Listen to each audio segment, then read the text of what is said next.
Ang wakas ay malapit na, nang higit pa sa ating naiisip. Sa mga panahong nakalipas, bago pa ang paglalang sa mundo, ang isang tunggalian ay nagsimula na. Isang tunggalian sa pagitan ng dalawang kapangyarihan. Isang tunggalian sa pagitan ng mabuti at masama.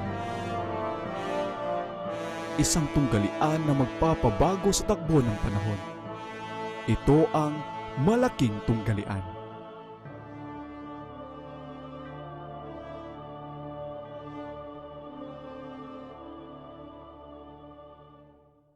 Kabanata 22, Mga Hulang Natupad.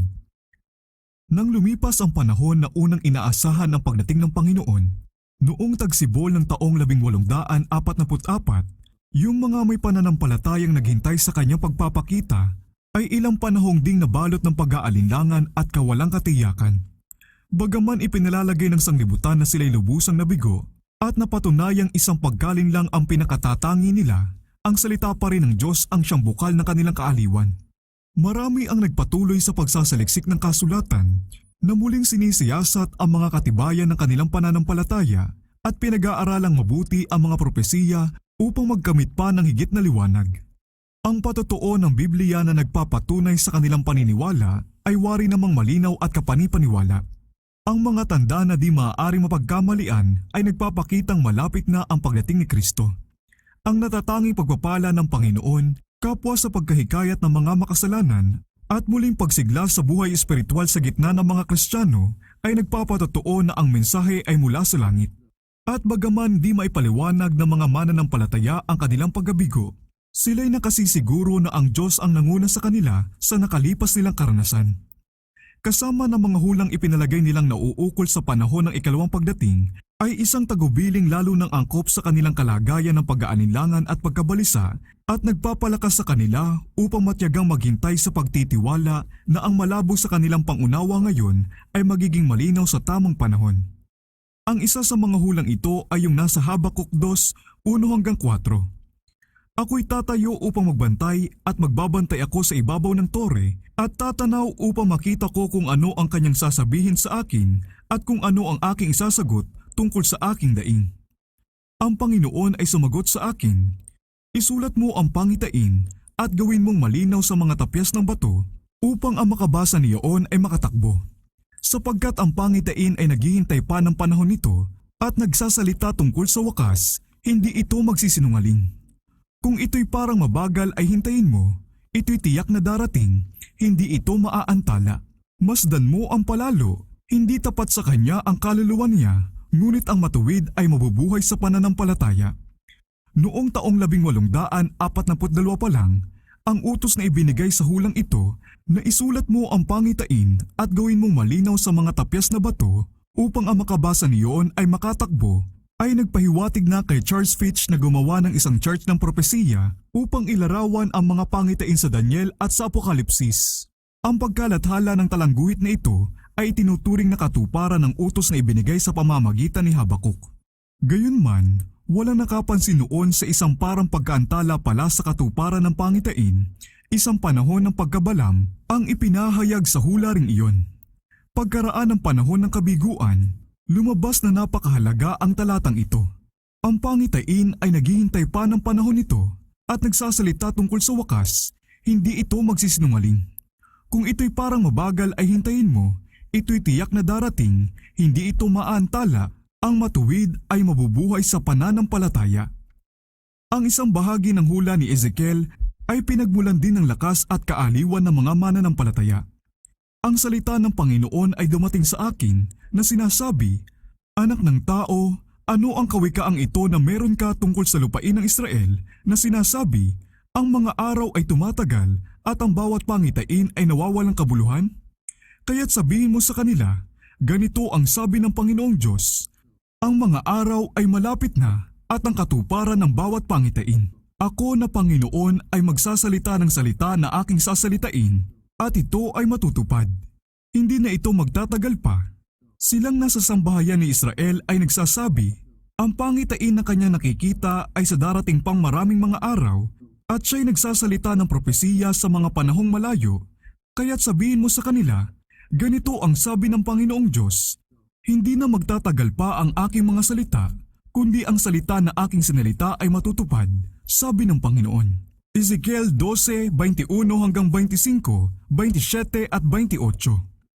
Ang mga nagsisipaghintay ay nagalak at naniniwalang siya na nakakaalam ng wakas sa pasimula pa lamang ay nakatunghay sa lahat ng panahon at dahil nakinikinita na ang kanilang kabiguan ay nagbigay sa kanila ng mga salitang pampalakas ng loob at pag-asa. Kung hindi dahil sa mga ganitong bahagi ng kasulatan na nagpapayo sa kanila na maghintay na may pagtitiis at ikapit ng mahigpit ang kanilang pagtitiwala sa salita ng Diyos, baka nanghina na ang kanilang pananampalataya sa panahong iyon ng pagsubok. Inilalarawan din ng talinhaga ng 10 dalaga sa Mateo 25 ang karanasan ng mga Adventista. Sa Mateo 24, bilang sagot sa katanungan ng kanyang mga alagad tungkol sa mga palatandaan ng kanyang pagparito at ng katapusan ng sanglibutan, ipinakita ni Kristo ang ilang pinakamahalagang pangyayari sa kasaysayan ng sanglibutan at ng iglesia mula sa kanyang una hanggang sa ikalawang pagparito. Ang mga ito'y ang pagkawasak ng Jerusalem, ang malaking hirap ng iglesia sa panguusig ng mga pagano at ng papa, ang pagdilim ng araw at buwan, at ang pagkahulog ng mga bituin. Pagkatapos nito ay sinabi niya ang tungkol sa kanyang pagparito sa kanyang kaharian at isinilaysay ang talinhaga na naglalarawan sa 2 uri ng mga alipin na naghihintay sa kanyang pagpapakita. Ang Kapitulo 25 ay nagsisimula sa mga salitang ito, kung magkagayon ay makakatulad ang kaharian ng langit sa 10 dalaga. Dito'y ipinapakita ang iglesyang nabubuhay sa mga huling araw, kapareho rin ng ipinapaliwanag sa gawing katapusan ng Kapitulo 24. Sa talinhagang ito, ang kanilang karanasan ay inilalarawan ng mga nangyayari sa isang kasalan sa silangan. Kung magkagayon ay makakatulad ang kaharian ng langit sa 10 dalaga na kinuha ang kanilang mga ilawan at nagsilabas upang salubungin ang kasintahang lalaki. At ang 5 sa kanila'y mga mangmang at ang 5'ay matatalino. Sapagkat nang dalhin ng mga mangmang ang kanilang mga ilawan ay hindi sila nangagdala ng langis. Datapwat ang matatalino ay nagdala ng langis sa kanilang sisidlan na kasama ang kanilang mga ilawan. Samantalang nagtatagal nga ang kasintahang lalaki ay nangaantok silang lahat at nangatulog. Datapwat pagkahating gabi ay may sumigaw, narito na ang kasintahang lalaki, magsilabas kayo upang salubungin siya. Ang pagdating ni Kristo, gaya ng ipinabatid ng mensahe ng unang sinugong anghel, ay nauunawa ang kinakatawanan ng pagdating ng kasintahang lalaki. Ang laganap ng pagre-reforma dahil sa pagpapahayag ng kanilang nalalapit na pagdating ay siyang katugon ng paglabas ng mga dalaga. Sa talinhagang ito, gaya rin sa Mateo 24, 2 klase ng tao ang inilalarawan. Lahat ay kumuha ng kanilang ilawan, ang Biblia. At sa pamamagitan ng liwanag nito ay lumabas upang salubungin ang kasintahang lalaki. Ngunit bagaman ang kunin ng mga hangal ang kanilang mga ilawan, ay hindi sila nagdala ng langis. Yun namang matatalino ay nagdala ng langis sa mga lalagyan na kasama ng kanilang mga ilawan. Yung matatalino ay nakatanggap ng biyaya ng Diyos, ang bumabago ng buhay at nagpapaunawang kapangyarihan ng Banal na Espiritu na ginagawang ilawan sa mga paa at liwanag sa landas ang kanyang salita. Sa pagkatakot sa Diyos ay pinag-aralan nila ang kasulatan upang malaman ang katotohanan at taimtim na pinagsikapang mata mo ang kalinisan ng puso at pamumuhay. Ang mga ito ay may personal na karanasan, may pananampalataya sa Diyos at sa kanyang salita na hindi mapapabagsak ng kabiguan at pagkaantala. Ang iba na may kinuha ang kanilang mga ilawan at hindi nagdala ng langis. Sila'y kumilos dahil sa udyok lamang. Ang kanilang takot ay nakilos ng taimtim na mensahe, subalit sila'y umasa sa pananampalataya ng kanilang mga kapatid at nasiyahan na sa aandap-andap na ilawan na magandang pakiramdam nang walang lubos na pagkaunawa sa katotohanan o ng tunay na paggawa ng biyaya sa puso. Ang mga ito'y lumabas upang salubungin ng Panginoon, punong-puno ng pag-asa sa inaasahang kaagad na gantimpala, subalit sila'y hindi handa sa pagkaantala at kabiguan. Nang dumating ang pagsubok, ang kanilang pananampalataya ay nanghina at ang kanilang liwanag ay nagdilim. Samantalang naaantala pa ang lalaking ikakasal, ay inantok silang lahat at nangatulog.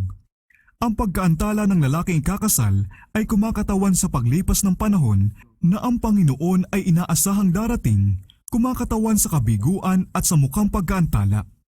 Sa panahong ito ng kawalang katiyakan, agad na nagsimulang umandap-andap ang gana ng mga mababaw at may hina ang loob at lumubay ang kanilang mga pagsisikap. Subalit yung mga taong ang pananampalataya ay nakabatay sa personal na kaalaman sa Biblia ay nakatungtong sa bato na hindi kayang tangayin ng mga alon ng kabiguan. Inantok silang lahat at nangatulog.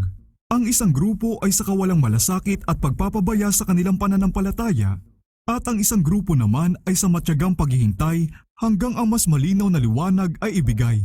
Ngunit ng gabi ng pagsubok, yung ikalawa ay parang mawawalan na ng sigasig at pagtatalaga sa ilang kaparaanan.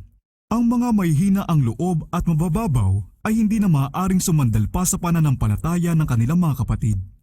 Ang bawat isa ay dapat tumayo o bumagsak na mag-isa. Noong mga panahong ito, ang pagkapanatiko ay nagsimulang maglitawan.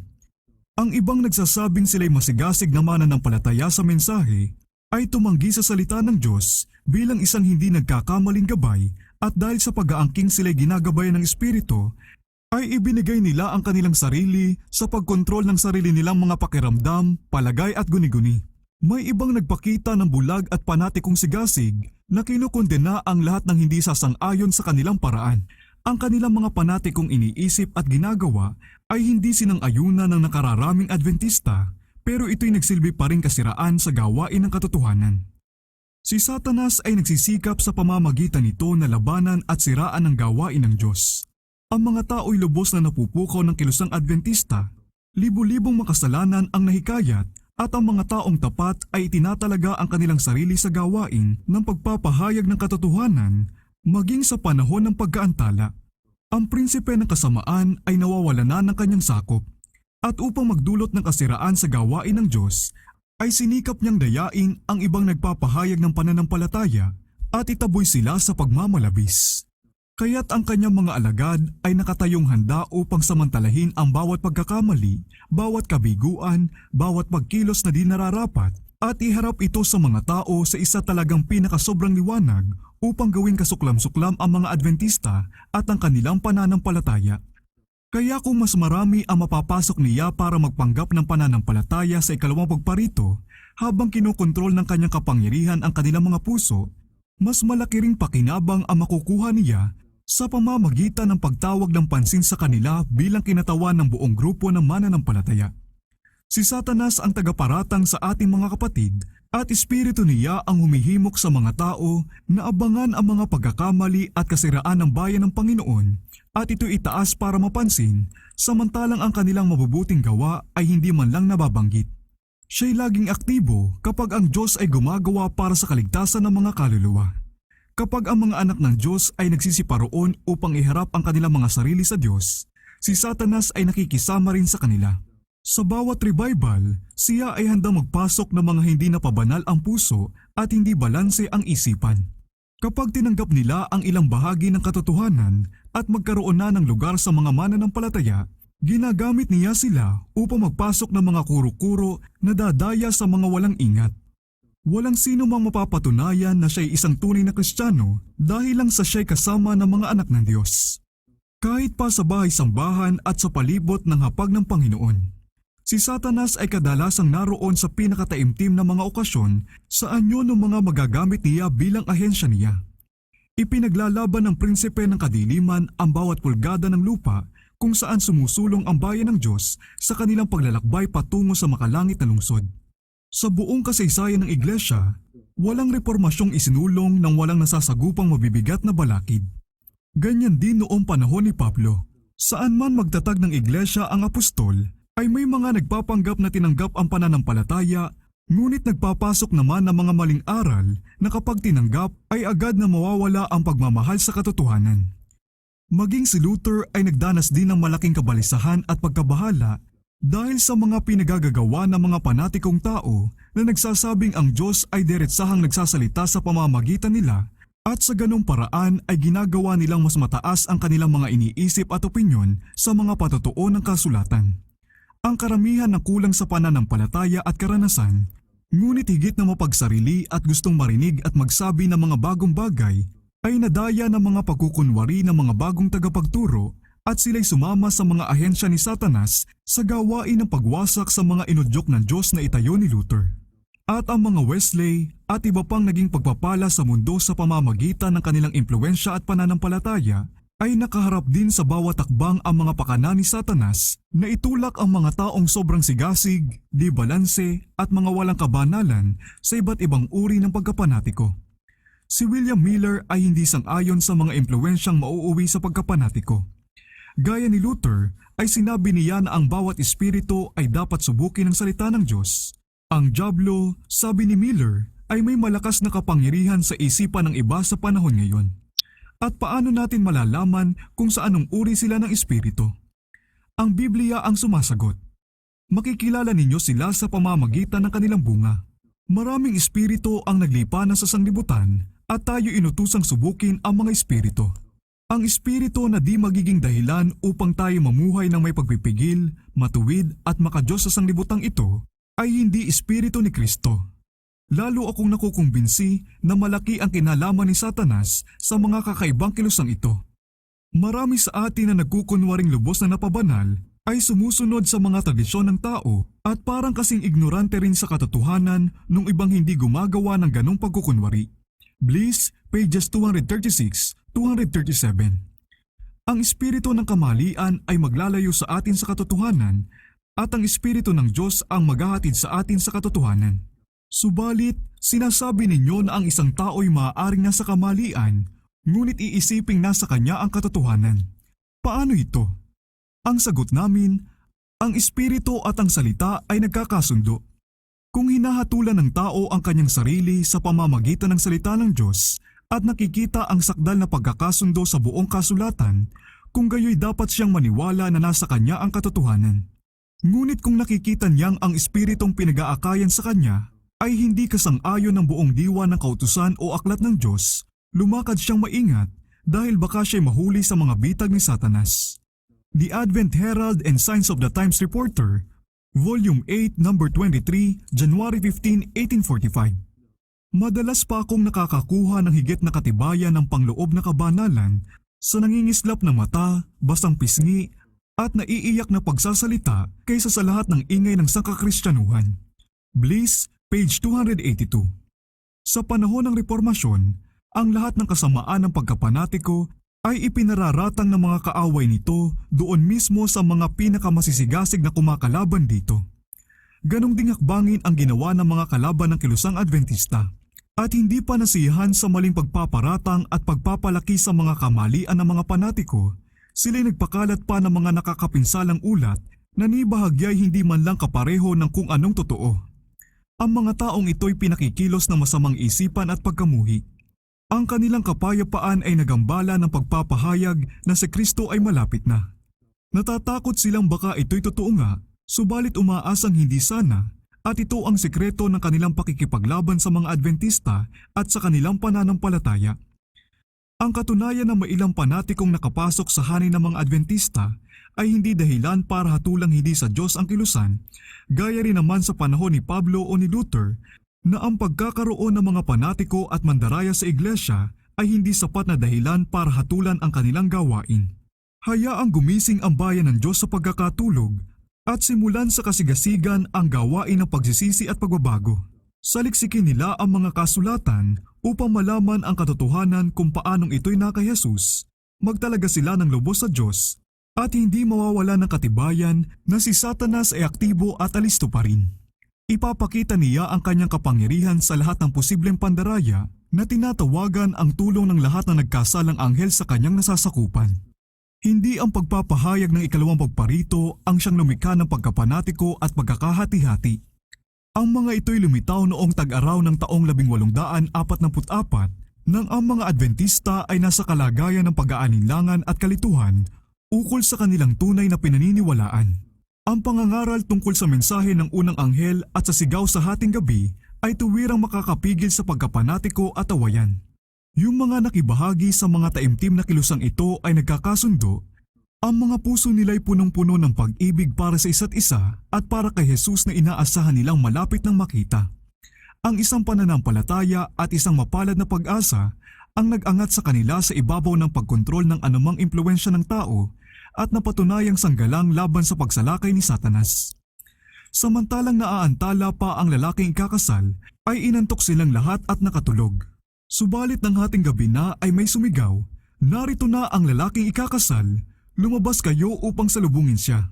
Bumangon lahat ng mga berheng iyon at iniayos ang kanilang mga ilawan. Mateo 25, 5-7. Noong tag-araw ng 1844, sa kalagitnaan ng panahong una nilang iniisip na siyang katapusan ng 2,300 araw at noong taglagas ng taong ding iyon, napagkaraay natuklasang dito pala umaabot ang 2,300 araw, ang mensahe ay ipinahayag sa mismong sinasabi ng kasulatan, "Narito na ang lalaking ikakasal." Ang dahilan ng paglipat na ito ay ang pagkakatuklas na ang utos ni Artaxerxes para panumbalikin ang Jerusalem, na siyang itinakdang pinakasimula ng 2,300 araw ay nagkabisa noong taglagas ng taong 457 BC at hindi noong pasimula ng taong iyon, gaya ng una nilang pinaniniwalaan. Kung bibilangin mula sa taglagas ng taong 457, ang 2,300 taon ay magtatapos sa taglagas ng taong 1844. Ang mga paliwanag na kinuha sa mga simbolo ng lumang tipan ay pawang tumutukoy din sa taglagas bilang siyang panahon na ang pangyayaring kinakatawanan ng paglilinis ng sangtuwaryo ay magaganap. Ito'y naging napakalinaw ng bigyang pansin kung paanong natupad ang mga simbolo na may kinalaman sa unang pagparito ni Kristo. Ang mga sagisag na may kaugnayan sa ikalawang pagdating ay kailangang matupad sa panahong tinutukoy ng umaaninong gawain. Ang pagpatay sa kordero ng Paskwa ay anino ng kamatayan ni Kristo. Sabi ni Pablo, sapagkat si Kristo, ang kordero ng ating Paskwa, ay naialay na. 1 Corintos 5:7. Ang bigkis ng unang bunga ng ani sa panahon ng Paskwa ay iwinawagayway sa harapan ng Panginoon ay sumisimbolo sa pagkabuhay na muli ni Kristo. Ang sabi ni Pablo tungkol sa pagkabuhay na muli ng Panginoon at ng kanyang buong bayan, si Kristo ang unang bunga at pagkatapos ay ang mga kay Kristo sa kanyang pagdating. 1 Corinto 15:23. Gaya ng iwinawagayway na bigkis na siyang unang hinog na butil na pinitas bago ang anihan, si Kristo ang siyang unang bunga ng walang hanggang anihang iyon ng mga tinubos na sa hinaharap na pagkabuhay na muli ay titipunin sa banga ng Diyos. Ang mga simbolong ito ay natupad, hindi lamang sa pangyayari kundi pati sa panahon. Sa 14 na araw ng unang buwan ng mga Hudyo, ang mismong araw at buwan na sa loob ng 15 mahabang daang taon ay pinapatay ang kordero ng Paskwa, itinatag ni Kristo na kumain ng Paskwa kasalo ng kanyang mga alagad, ang kapistahang iyon na nagpapagunita sa kanyang sariling kamatayan bilang siyang kordero ng Diyos na nag-aalis ng kasalanan ng sanglibutan. Nang gabi ring iyon, siya'y dinakip ng mga masasamang kamay upang ipako sa krus at patayin. At bilang sinisimboluhan ng iwinawagay na bigkis, ang ating Panginoon ay binuhay mula sa mga patay sa ikatlong araw, ang unang bunga ng mga namatay. 1 Corinto 15:20. Isang halimbawa ng lahat ng matuwid na bubuhayin muli na ang hamak na katawan ay babaguhin at gawing katulad ng katawan ng kanyang kaluwalhatian. Pilipos 3:21. Sa ganung ding paraan, ang mga simbolong may kinalaman sa ikalawang pagparito ay dapat matupad sa panahong itinuro ng simbolong serbisyo. Sa ilalim ng sistema ni Moises, ang paglilinis ng sangtuwaryo o ang dakilang araw ng pagtubos ay nagaganap sa 10 araw ng 7 buwan ng mga Hudyo na ang punong pari pagkatapos na makagawa ng katubusan para sa buong Israel at sa gayoy inaalis ang kanilang mga kasalanan sa sangtuwaryo ay lalabas at pagpapalain ng bayan. Kaya't pinaniniwalaan din na si Kristo, ang ating pinakapunong pari, ay papakita upang linisin ang lupa sa pamamagitan ng pagwasak sa kasalanan at sa mga makasalanan at upang pagpalain ng kawalang kamatayan ang kanyang bayang naghihintay. Sa 10 araw ng 7 buwan, ang dakilang araw ng pagtubos, ang panahon ng paglilinis ng santuwaryo na sa taong 1844 ay tumapat sa Oktubre 22 ay ipinalagay na panahon ng pagdating ng Panginoon. Ito'y kaayon ng mga katibayang naipahayag na ang 2,300 araw ay matatapos sa panahon ng taglagas at ang palagay na ito ay parang mahirap labanan. Sa talinhaga ng Mateo 25, ang panahon ng paghihintay at pagkatulog ay sinundan ng pagdating ng kasintahang lalaki. Ito'y kasang-ayon ng mga paliwanag na kasasabi pa lang kapwa mula sa hula at sa mga simbolo. Taglay nito ang matibay na pagpapatunay sa pagiging totoo nito at ang sigaw sa hating gabi ay inihayag ng libu-libong mananampalataya. Kagaya ng isang dambuhalang alon, winalis ng kilusang ito ang buong lupain. Sa bawat lungsod at sa mga kanayunan at sa malalayong lugar ito nakarating, hanggang lubos na magising ang naghihintay na bayan ng Diyos. Sa pagpapahayag na ito, ang pagkapanatiko ay naglaho gaya ng paglalaho na namuong hamog sa sumisikat na araw. Nakita ng mga mananampalataya na ang pag-aalinlangan at pagkalito nila ay nawala at ang kanilang mga puso ay binuhay ng pag-asa at tibay ng loob. Ang gawain nila ay wala noong mga pagmamalabis na palaging makikita kapag may labis na katuwaan ng mga tao nang walang kumokontrol na kapangyarihan ng salita at espiritu ng Diyos. Ang likas nito ay katulad ng mga panahon ng pagpapakumbaba at panunumbalik sa Panginoon na nangyayari sa sinaunang Israel pagkatapos ng mga mensahe ng panunumbat ng kanyang mga lingkod. Taglay nito ang mga katangiang tanda ng gawain ng Diyos sa lahat ng kapanahunan. Walang ganong labis na katuwaan, sa halip ay may malalim na pagsisiyasat ng puso, pagpapahayag ng kasalanan at pagtalikod sa sanglibutan. Ang paghahanda sa pagsalubong sa Panginoon ay siyang pasanin ng mga nahapis na kaluluwa. May matiyagang pananalangin at lubos na pagtatalaga sa Diyos. Bilang paglalarawan sa gawaing iyan, ang sabi ni Miller, walang malaking pagpapahayag ng katuwaan. Iyan ay para bagang pinipigil para sa hinaharap na pagdiriwang, na ang buong langit at lupa ay magkasamang magagalak sa hindi mailarawang kagalakan at kapuspusan ng kalwalhatian. Walang sigawan, iyan din ay inilalaan para sa sigaw mula sa langit. Ang mga awit ay tahimik. Sila'y naghihintay na makiawit kasama ng mga hukbo ng mga anghel, ang grupo ng mga awit na mula sa langit. Walang pagkakabanggaan ng mga pagkaunawa. Lahat ay nagkakaisa sa puso at isipan. Bliss, pages 270-271. Isa pang nakibahagi sa kilusan ang nagpatotoo. Nagbunga ito kahit saan ang pinakamalalim na pagsisiyasat ng puso at pagpapakababa ng sarili sa harapan ng Diyos ng langit. Ito ay nagdulot ng paglayo ng pagmamahal mula sa mga bagay ng sanglibutan, ng paghilom ng mga alitan at matinding pagkabuot, ng pagpapahayag ng mga kamalian, ng pag-iyak sa harapan ng Diyos, at nang nagsisisit durog ang pusong pakikiusap sa Diyos para sa kapatawaran at pagtanggap. Ito ay nagdulot ng pagpapakumbaba ng sarili at pagyukod ng kaluluwa na hindi pa natin nasaksihan kailanman. Gaya ng iniutos ng Diyos sa pamamagitan ni Joel kapag malapit na ang dakilang araw ng Panginoon, ito'y nagbunga ng pagpunit ng puso at hindi ng damit at ng panunumbalik sa Panginoon na may pag-aayuno, pag-iyak at pagdadalamhati. Gaya ng sinabi ng Diyos sa pamamagitan ni Zacarias, ang espiritu ng biyaya at pananalangin ay ibinuhos sa kanyang mga anak. Sila'y tumingin sa kanya na kanilang tinusok at nagkaroon ng malaking pagdadalamhati sa lupain. At yung mga naghihintay sa Panginoon ay pinagdalamhati ang kanilang sarili sa kanyang harapan. Bliss in Advent Shield and Review, Volume 1, page 271, January 1845. Sa lahat ng malalaking kilusang pangrelihiyon mula noong panahon ng apostol, wala nang higit na naging ligtas mula sa depekto ng tao at sa mga pakana ni Satanas kaysa noong taglagas ng taong 1844. Kahit ngayon, pagkalipas ng maraming taon, ang lahat ng nakibahagi sa kilusang iyon at tumayong matatag sa simulain ng katotohanan ay nadarama pa rin ang banal na impluensya ng pinagpalang gawaing iyon at nagpapatotoong ito ay sa Diyos.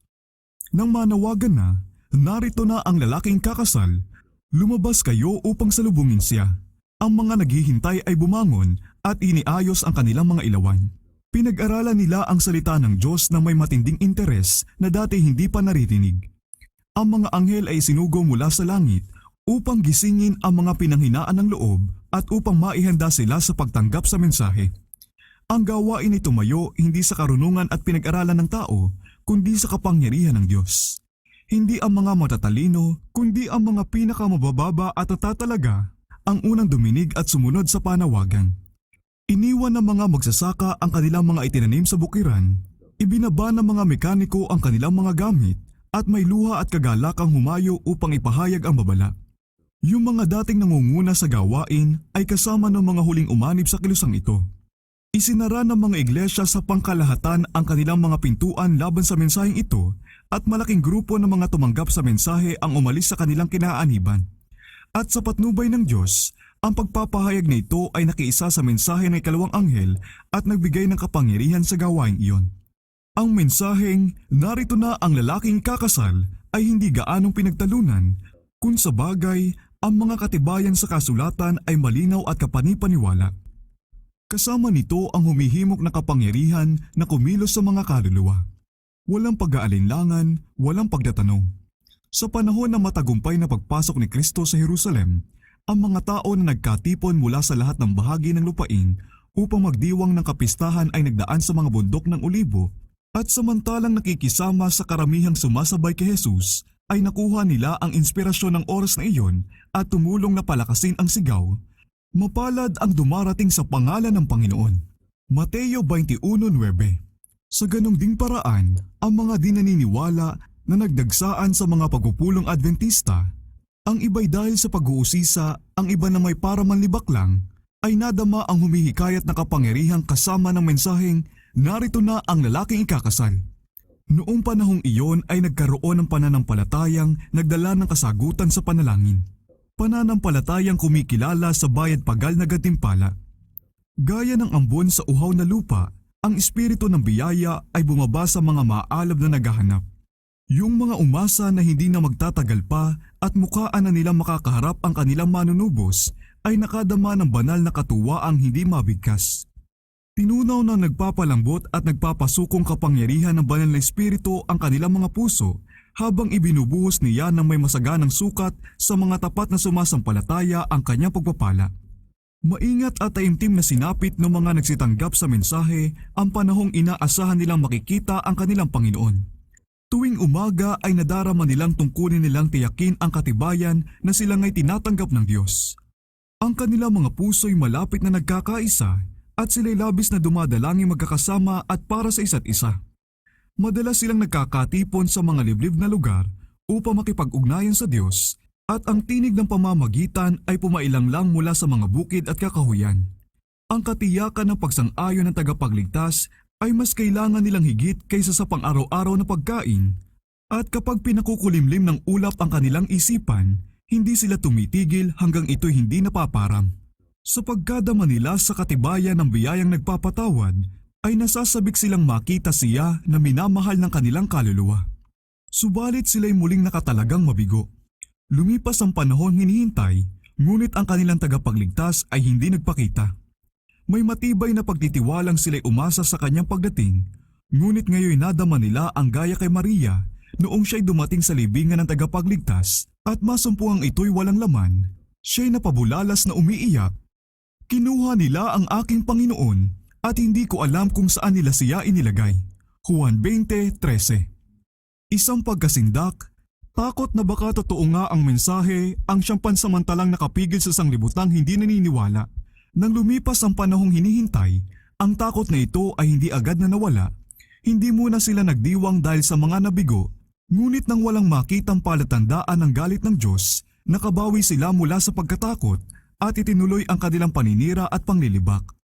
Malaking bilang ng nagpahayag ng pananampalataya sa nalalapit na pagparito ng Panginoon ang nagtakwil sa kanilang pananampalataya. Yung ibang labis na nagtiwala ay napakalalim na nasugatan ang dangal, ano pat parang gusto na nilang makatakas sa sanlibutan. Gaya ni Jonas, sila'y dumaing sa Diyos at mas pinili pang mamatay kaysa mabuhay. Yung mga nagsalig ng kanilang pananampalataya sa mga palapalagay ng iba at hindi sa salita ng Diyos, ay gayon din nakahanda ngayong magbago uli ng kanilang mga paniniwala. Nakuha ng mga nanglilibak sa kanilang panig yung mahihina at mga duwag, at lahat ng mga ito ay sumama sa pagsasabing wala na ngayong ikakatakot o aasahan pa. Ang panahon ay lumipas na, ang Panginoon ay hindi dumating, at maaaring gaya pa rin ng dati ang sanlibutan sa ilan pang libong taon. Iniwan ng mga masisigasig at tapat na mananampalataya ang lahat para kay Kristo, at nakabahagi ang kanyang presensya ng higit kaysa dati. Gaya ng kanilang pinaniniwalaan ay naibigay nila ang kahuli-hulihan nilang babala sa sanglibutan, at sa pag-asang sandali na lang at tatanggapin na sila sa lupain ng kanilang banal na Panginoon at ng mga anghel sa langit, ay lumayo sila sa pakikisama ng mga hindi nagsitanggap sa mensahe. May matinding pagnanasang sila'y dumalangin. Dumating ka na nawa Panginoong Hesus, dumating ka na agad. Ngunit siya'y hindi dumating. At ngayon, ang muling pagpasan sa mabigat na dalahin ng mga alalahanin at kaguluhan sa buhay at ang pagtitiis ng mga panglalait at pangungutya ng nalilibak na sanglibutan ay isang kakilakilabot na pagsubok sa kanilang pananampalataya at pagtitiis. Subalit ang kabiguang ito ay hindi kasing laki ng naranasan ng mga alagad noong panahon ng unang pagparito ni Kristo. Nang si Jesus ay matagumpay na pumasok sa Jerusalem, ang kanyang mga tagasunod ay naniniwala na uupo na siya sa trono ni David at ililigtas na ang Israel mula sa mga umaapi rito. May matayog na pag-asa at masayang pag-asam silang nagpaligsahan sa isa't isa sa pagpaparangal sa kanilang hari. Marami ang naglatag ng kanilang panglabas na kasuotan bilang karpet sa kanyang daraanan o kaya nagkalat sa harap niya ng mga dahon ng palma. Sa kanilang masiglang kagalakan, sila nagkaisa sa masayang pagbubunyi, Hosana sa anak ni David. Nang ang mga Pariseyo na nabulabog at nagalit dahil sa silakbo ng kagalakang ito ay gustong ipasaway kay Jesus ang kanyang mga alagad, ay sumagot siya. Kung tatahimik ang mga ito, ang mga bato'y sisigaw. Lucas 19:40. Ang hula ay kailangang matupad. Isinasakatuparan ng mga alagad ang panukala ng Diyos, gayon may nakatakda pa rin silang magdanas ng matinding kabiguan. Subalit lumipas ang ilan pang araw bago nila nasaksihan ang napakasaklap na kamatayan ng tagapagligtas at siya inilibing nila. Ang kanilang inaasahan ay hindi natupad ni isa man at ang kanilang pag-asa ay namatay kasama ni Jesus. Naunawaan lamang nila noong matagumpay nang lumabas sa libingan ang kanilang Panginoon na ang lahat nga pala ay inihula sa mga propesiya na kailangang magdusa ang Kristo at muling mabuhay mula sa mga patay. Gawa 17:3. 500 taon pa bago ito mangyari ay sinabi na ng Panginoon sa pamamagitan ni Propeta Zacarias, "Maggalak ka ng husto, o anak na babae ng Siyon, sumigaw ka ng malakas, o anak na babae ng Jerusalem. Narito, ang iyong hari ay dumarating sa iyo, siya'y matuwid at matagumpay, mapagpakumbaba at nakasakay sa isang asno, sa isang batang asno na anak ng asnong babae." Zacarias 9:9. Kung nalaman lang ng mga alagad na si Kristo'y dadaan sa paghatol at sa kamatayan, hindi sana nila natupad ang hulang ito. Sa ganung ding paraan, natupad ni Miller at ng mga kasama niya ang hula at ipinahayag nila ang mensaheng inihula ng inspirasyon na dapat ipahayag sa sanglibutan, ngunit ito'y hindi sana nila na ipahayag kung lubos nilang naunawaan ang mga hulang tumutukoy sa kanilang pagkabigo at nagpapahayag ng isa pang mensaheng dapat maipangaral sa lahat ng bansa bago dumating ang Panginoon. Ang mensahe ng una at ikalawang anghel ay naipahayag sa tamang panahon at naisagawa ang gawaing hangad ng Diyos na matapos nila. Ang sanglibutan ay nag-aabang, umaasa na kung makalipas na ang panahon at si Kristo ay di pa rin napakita, ang buong sistema ng Adventismo ay titigil na. Ngunit bagaman maraming nagsuko ng kanilang pananampalataya dahil sa napakatinding tukso, may iba namang tumayong matatag. Ang mga bunga ng kilusang Adventista, ang espiritu ng pagpapakumbaba at pagsisiyasat ng puso, ng pagtalikod sa sanglibutan at ng pagbabagong buhay na kasama ng gawain ay nagpapatotoo na iyon nga'y sa Diyos. Hindi sila nangahas na itanggi na ang kapangyarihan ng banal na espiritu ay sumaksi sa pangangaral ng mensahe tungkol sa ikalawang pagdating at wala silang makitang pagkakamali sa pagbilang nila ng mga panahong ukol sa propesiya. Ang pinakamagaling sa kanilang mga kalaban ay hindi nagtagumpay sa pagpapabagsak ng sistema nila sa pagpapaliwanag ng hula. Kung walang patunay sa Biblia, hindi sila makapapayag na iwan ang mga paniniwalang narating ng mga isipang pinagliwanag ng Espiritu ng Diyos at ng mga pusong nag-aalab sa buhay na kapangyarihan nito sa pamamagitan ng taimtim at may pananalangin pag-aaral ng kasulatan. Mga paniniwalang napanindigan ang mga pinakamapanuring kritisismo at pinakamatitinding pagsalungat ng mga sikat na tagapagturo ng relihiyon at ng mga matatalino sa mga bagay ng sanglibutan at tumayuring matatag laban sa pinagsama-samang lakas ng karunungan at galing sa pagsasalita at pati ng mga paghamak at panglalait ng mga kagalang-galang at ng mga hamak. Oo nga, nagkaroon ng kabiguan ukol sa inaasahang pangyayari, ngunit maging ito ay hindi kayang yanigin ang kanilang pananalig sa salita ng Diyos.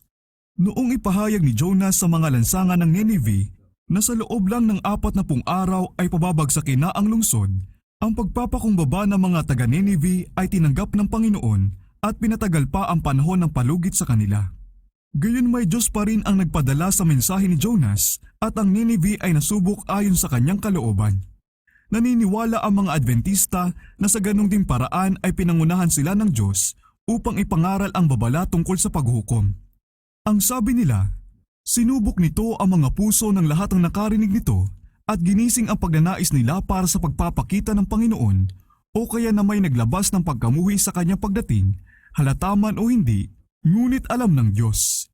Ito'y gumuhit ng linya upang yung mga nagsisiyasat ng kanilang mga puso ay malaman kung saan panig nito sila masusumpungan kung ang Panginoon ay dumating noon. Kung makakasigaw kaya sila, ito'y ating Diyos, hinihintay natin siya at ililigtas niya tayo. O kung kanilang tatawagin ang mga bato at bundok na tabunan sila para itago mula sa mukha niyang nakaupo sa trono at mula sa galit ng kordero. Gaya ng aming paniniwala, ganyan sinuri ng Diyos ang kanyang bayan. Sinubok ang kanilang pananampalataya, pinatunayan sila at tiningnan kung sila'y uurong sa panahon ng pagsubok mula sa kalagayan na maaaring nakikita niyang nararapat na paglagyan sa kanila at kung kanila bang iiwanan ang sanglibutang ito at may lubos na tiwalang aasa sa salita ng Diyos. The Advent Herald and Signs of the Times Reporter, Volume 8, Number 14, November 13, 1844. Ang damdamin ng mga naniniwala pa ring pinangunahan sila ng Diyos sa kanilang nakaraang karanasan ay naipahayag sa mga sinabi ni William Miller. Kung maipamumuhay ko lang uli ang aking buhay na may ganong din katibayan na meron ako, bilang katapatan sa Diyos at sa tao, ay maaaring ganun pa rin ang gagawin ko. Umaasa ako na nalinis ko ang aking kasuotan mula sa dugo ng mga kaluluwa. Nadadama ko na hanggat magagawa ko, ay napalaya ko na ang aking sarili mula sa lahat ng kasalanan ng pagkakahatol sa kanila. Bagaman 2 beses akong nabigo, ang sulat ng lalaking ito ng Diyos. Hindi pa rin ako nalungkot o pinanghinaan ng loob. Ang pag-asa ko sa muling pagparito ni Kristo ay matibay pa rin gaya ng dati. Ginawa ko lamang kung ano ang nadadama kong banal na katungkulan ko pagkatapos ng maraming taon ng taimtim na pag-aaral. Kung nagkamali man ako, iyon ay sa panig ng pagkakawang gawa, pagmamahal sa aking kapwa at pagkadama ng tungkulin sa Diyos. Isang bagay ang talagang alam ko, wala akong ipinangaral kundi yung pinaniniwalaan ko lang at ang Diyos ay kasama ko. Ang kapangyarihan niya ay nakita sa gawain at malaking kabutihan ang naisagawa. Sa buong nakikita ng tao, libo-libo ang naihatid sa pag-aaral ng kasulatan dahil sa pangangaral tungkol sa panahon at sa pamamagitan niyan ay naipagkasundo sila sa Diyos sa pamamagitan ng pananampalataya at ng pagwiwisik ng dugo ni Kristo. Bliss, pages 256, 255, 277, 280, and 281. Hindi ko kailanman sinuyo ang ngiti ng mga mapagmalaki, ni natakot ng sumimangot ang sanglibutan. Hindi ko naman ngayon bibilhin ang kanilang pagsang-ayon, ni lumampas man sa aking tungkulin para ibuyo ang kanilang galit. Hindi ko kailanman hahanapin ang aking buhay sa kanilang mga kamay, at inaasahan kong hindi ako mangungurong na mawala ito kung iyan ay kagustuhan ng Diyos ayon sa kanyang mabuting pamamatnubay. J. White, Life of William Miller, page 315. Hindi pinabayaan ng Diyos ang kanyang bayan. Ang kanyang espiritu ay patuloy pa ring nananahan doon sa mga hindi pa dalos-dalos na nagtakwil sa liwanag na kanilang natanggap at tumuligsa sa kilusang Adventista. Sa sulat sa mga Hebreo ay may mga salitang pampalakas ng loob at babala para sa mga sinusubok, mga naghihintay sa panahong ito ng krisis. Kaya huwag ninyong itakwil ang inyong pagtitiwala na may dakilang gantimpala sapagkat kailangan ninyo ng pagtitiis upang kapag inyong nagampanan ang kalooban ng Diyos ay tanggapin ninyo ang pangako. Sapagkat sa sandaling panahon, ang siyang dumarating ay darating at hindi maaantala. Ngunit ang aking matuwid na lingkod ay mabubuhay sa pananampalataya. Ngunit kung siya'y tumalikod, ang aking kaluluwa ay hindi malulugod sa kanya. Ngunit tayo hindi kabilang sa mga umuurong kaya't sila'y napapahamak, kundi kabilang sa mga may pananampalataya kaya't naliligtas. Hebreo 10:35 hanggang 39. Malinaw na ang mga payong ito ay iniuukol sa iglesia sa mga huling araw dahil sa mga salitang tumutukoy sa kalapitan ng pagdating ng Panginoon, sapagkat sa sandaling panahon, ang siyang dumarating ay darating at hindi maaantala. At maliwanag na ipinahiwatig na magkakaroon ng parang pagkaantala at ang Panginoon ay para magtatagal pa. Ang tagubili na ibinigay dito ay lalo ng angkop sa karanasan ng mga Adventista sa panahong ito. Ang mga taong pinagsasabihan dito ay nasa panganib na mawasak ang pananampalataya. Isinagawa nila ang kalooban ng Diyos sa pagsunod sa patnubay ng Espiritu ng Diyos at ng Kanyang salita. Ngunit hindi nila maunawaan ang Kanyang layunin sa nakaraan nilang karanasan ni makita ang daang nasa harapan nila at natukso sila mag-alinlangan kung talaga nga bang pinangungunahan sila ng Diyos. Sa panahong ito naaangkop ang salitang, ang matuwid ay mabubuhay sa pananampalataya. Habang ang maliwanag na ilawan ng sigaw sa hating gabi ay tumatanglaw sa kanilang dinaraanan at nakita nilang nabubuksan ang mga hula at ang mabilis na katuparan ng mga tanda na nagsasabing si Kristo'y malapit na, sila'y nagsilakad sa pamamagitan ng paningin kumbaga. Subalit ngayon nakayuko dahil sa nabigong pag-asa, makatatayo lamang sila sa pamamagitan ng pananampalataya sa Diyos at sa Kanyang salita. Sinasabi ng nanglilibak na sanglibutan, kayo'y nadaya, talikuran nyo na ang inyong pananampalataya at sabihin na ang kilusang Adventista ay kay Satanas. Subalit sinasabi ng salita ng Diyos, kung ang sino man ay tumalikod, ang aking kaluluwa ay hindi malulugod sa kanya.